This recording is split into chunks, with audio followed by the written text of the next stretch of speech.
Jay here, and in this video we pack up and drive to Adepticon. Where did we go? What did we do? And what loot did I come home with? Those questions answered this time on JD in the Sump Sea.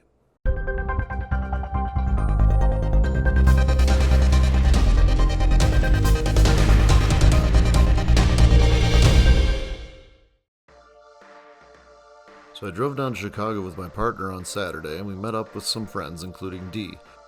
I've been going to Adepticon on and off for a long time. The first time I went was probably around 15 years ago. I played in the 40k team tournament and did okay. Adepticon has definitely gotten bigger since then. It's changed venues also.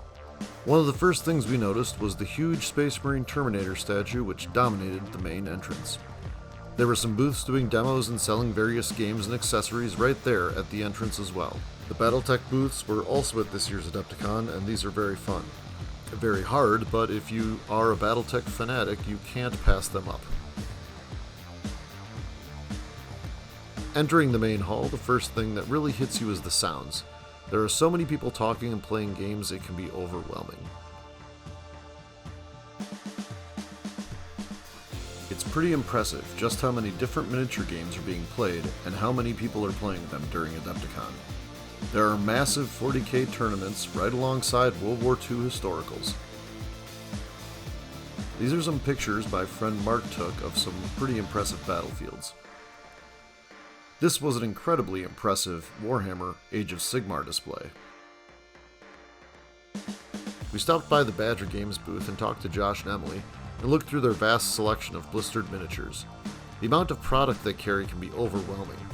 Turns out Badger Games is not only at Adepticon, but also at GaryCon the same weekend.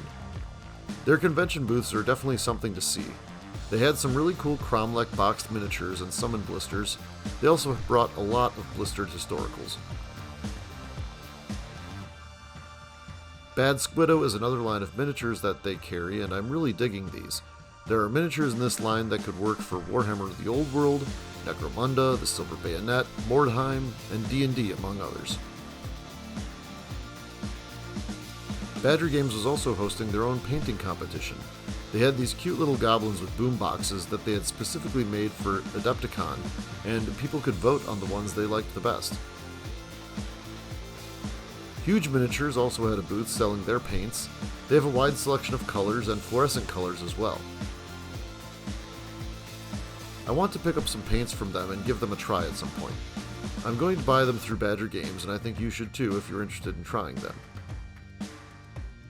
If you do buy anything from Badger Games, make sure you use our promo code JD2024 when you check out. It'll really help out our channel. We then stopped by the Relicblade booth and got to meet the creator of not just Relicblade, but also Sludge, Sean Sutter. He gave us a quick demo of how Relicblade works. So when you activate a character, you generate a pool with dice. Okay. And then, so I'm going to activate my Destroy pick. I'm going to spend one die to move 4 inches. I'm going to spend another to move 4 more inches.